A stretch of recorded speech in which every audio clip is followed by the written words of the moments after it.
네, 안녕하세요. 반갑습니다. 이승훈 소장입니다. 자, 오늘은 우리 성북구 쪽으로 한번 알아보려고 하는데요. 성북구의 위치는 여러분들 이쪽에 있습니다. 자, 서울시 지도에서 우측 상단, 그러니까 동북권 쪽에 있다고 보시면 될 것 같고, 도심권이 이쪽에 있고요. 그 다음에 이제 우리 노도광이라고 하는 노원구 쪽은 이 위쪽에 있고, 중간 정도에 있는 곳이 성북구다라고 생각하시면 되겠습니다.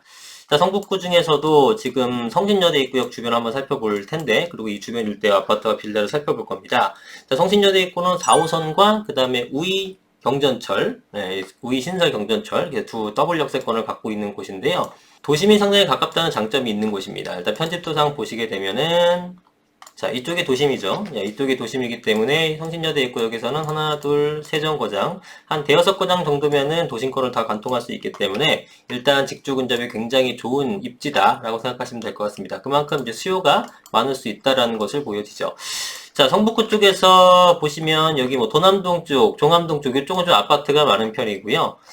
그리고 이제 기름뉴타운 여러분 잘 아시는 이쪽도 대부분 아파트로 구성이 되어 있습니다.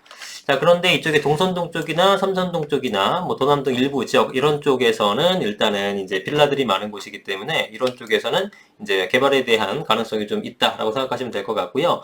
이 성신여대 주변을 보게 되면은 이제 여대도 굉장히 크게 있지만 그 주변 일대로 학교들도 상당히 많습니다. 성신초등학교, 성신여중, 성신여고, 개운중, 또 아래쪽에 가면 용문중, 용문고 등등등 학교가 많기 때문에 이런 점도 이제 거주하기 굉장히 편리한 그런 요소 중에 하나가 되겠죠. 그 다음에 이 주변 일대도 이제 개운산 공원도 있고요. 학교도 많고, 그 다음에 더블역세권, 도심 가깝고, 뭐 이런 면이 인프라가 잘 구성되어 있는 편이다라고 보시면 되겠습니다. 상권 자체도 이 주변에 상업지가 상당히 많이 발전이 되어 있습니다. 그래서 이제 거주하시는데 불편함은 없다. 아무래도 대학가 쪽이다 보니까 이쪽에서 상권 발달은 잘 되어 있겠죠. 서울시 전체를 놓고 보게 되면 도심 쪽에서 왼쪽 상단 쪽이 이제 은평구 쪽이죠. 은평구 쪽. 그 다음에 이제 오른쪽 상단 같은 경우가 이제 노도강 쪽 라인인데, 이쪽 은평구 쪽에서는 이제 GTX, 그 다음에 이제 대규모의 재개발이 지금 활발하게 움직이고 있잖아요. 그래서 이제 그쪽에서 수요가 좀 몰린 감이 있고, 또 이쪽 노도강 쪽에서는 이제 노원구 쪽의 주공 아파트가 이제 어떻게 보면 폭등을 했죠. 그러면서 이제 노도강이라는 이름 많이 들어보셨을 겁니다. 그래서 그쪽 일대도 동북권이 상승률이 굉장히 제일 이제 상위권에 들어가는 그런 쪽이죠. 반면에 성북구 같은 경우는 입지는 더 좋음에도 불구하고 어떤 눈에 띄는 호재거리가 없다 보니까 상대적으로 가격이 덜 오른 것이 아닌가라는 생각이 들어요. 어떻게 보면 그런 점이 이제 평가가 절하돼 있다, 저평가다라고 생각해 볼 수도 있겠죠. 자, 그래서 주변 일대를 보게 되면은, 이 도심권을 위시해서, 여러분 잘 아시게 되면 동대문 쪽, 청량리 쪽, 이쪽 일대 전농 뉴타운, 전농 답심 뉴타운, 그리고 바로 위쪽에 이문 뉴타운, 그리고 바로 위쪽에 장인 뉴타운이죠. 그래서 이쪽 일대가 여기가 다 개발됩니다. 이쪽이 도심권이고, 그 다음 이 위쪽도 다 개발되는 노원구 쪽 라인 주공이죠. 그래서 이 라인이 쭉 개발되고 여기도 개발이 되어 있는 상태이기 때문에 상대적으로 이쪽에 개발 압력이 높아지고 있다라고 생각하시면 되고요. 이런 우이신설선 같은 것도 되는 것들도 이쪽에 앞으로의 수요를 감안해서 만들어 놓은 거라 생각하시면 됩니다. 4호선을 이용할 수 있다는 것도 장점이죠. 4호선이 이제 남북으로 가로지르는 그런 라인이죠. 대부분은 동서로 되어 있는데, 그래서 4호선을 타고 쭉 내려가게 되면 거의 안 걸치는 게 없습니다. 다른 라인들이 다 그 동서로 가 있기 때문에 거기를 가로지르는 남북 라인은 4호선이라서 거의 대부분 환승이 가능한 그런 점입니다. 그래서 일단은 서울 어디를 가기에 좀 편한 그런 라인이 아닌가 생각이 들어요.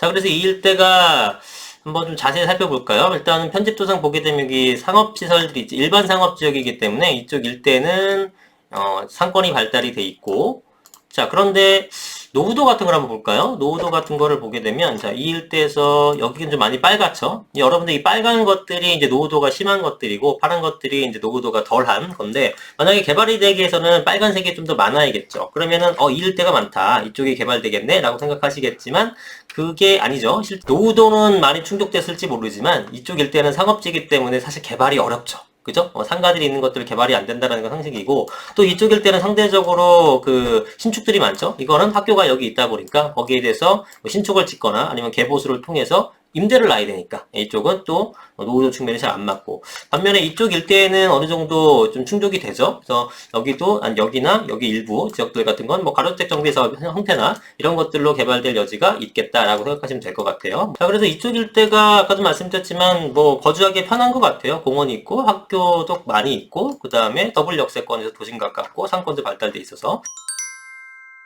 여기 지금 엄청나게 큰 아파트가 하나 보이는데, 한신 아파트. 이거는 호갱노노 사이트에서 볼게요. 이게 아무래도 실거래를 보기가 편하니까.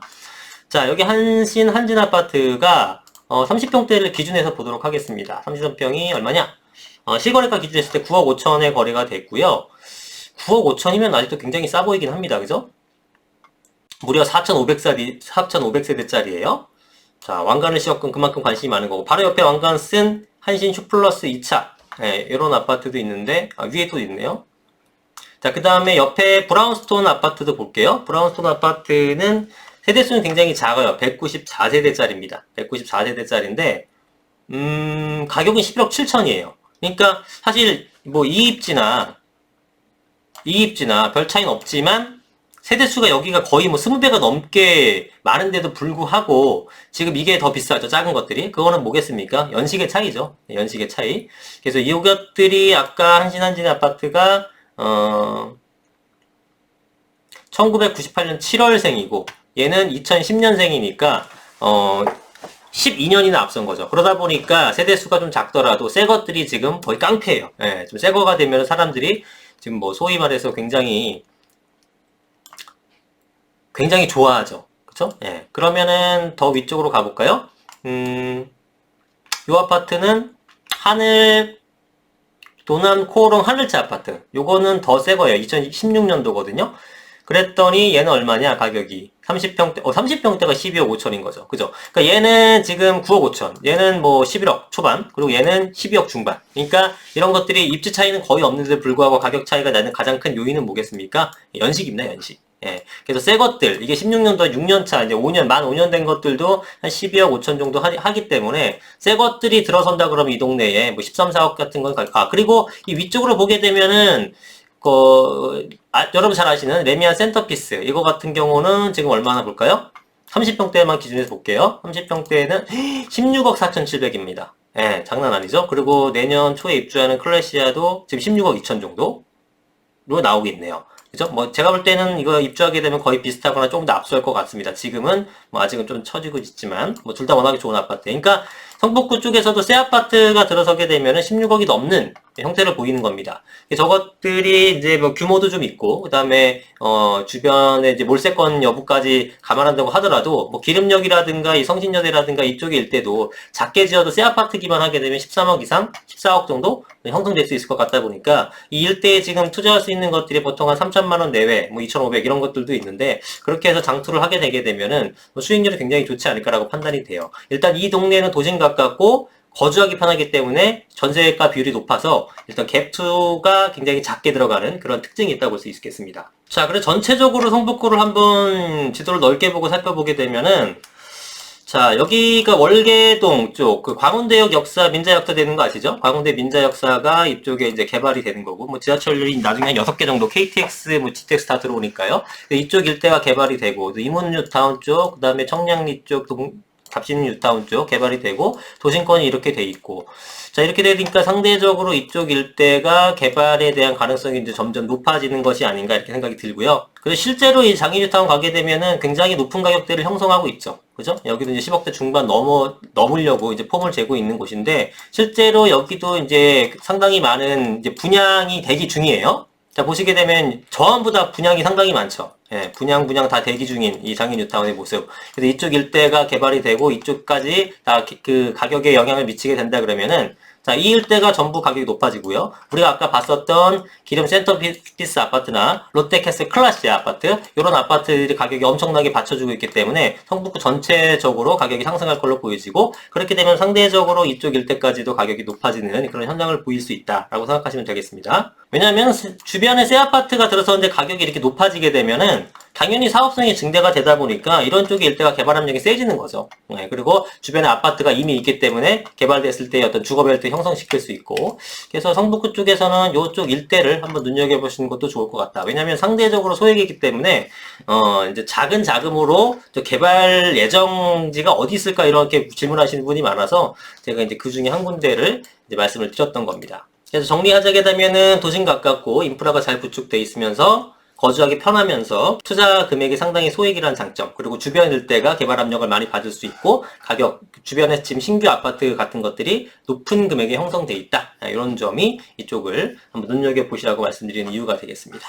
자, 오늘은 성북구 쪽에 대한 전반적인 내용과 그 다음에 소액 투자처에 대해서 알아봤습니다. 궁금하신 점은 문의 주시면 상세하게 답변 드리겠습니다. 오늘 영상은 여기까지 하겠습니다. 감사합니다.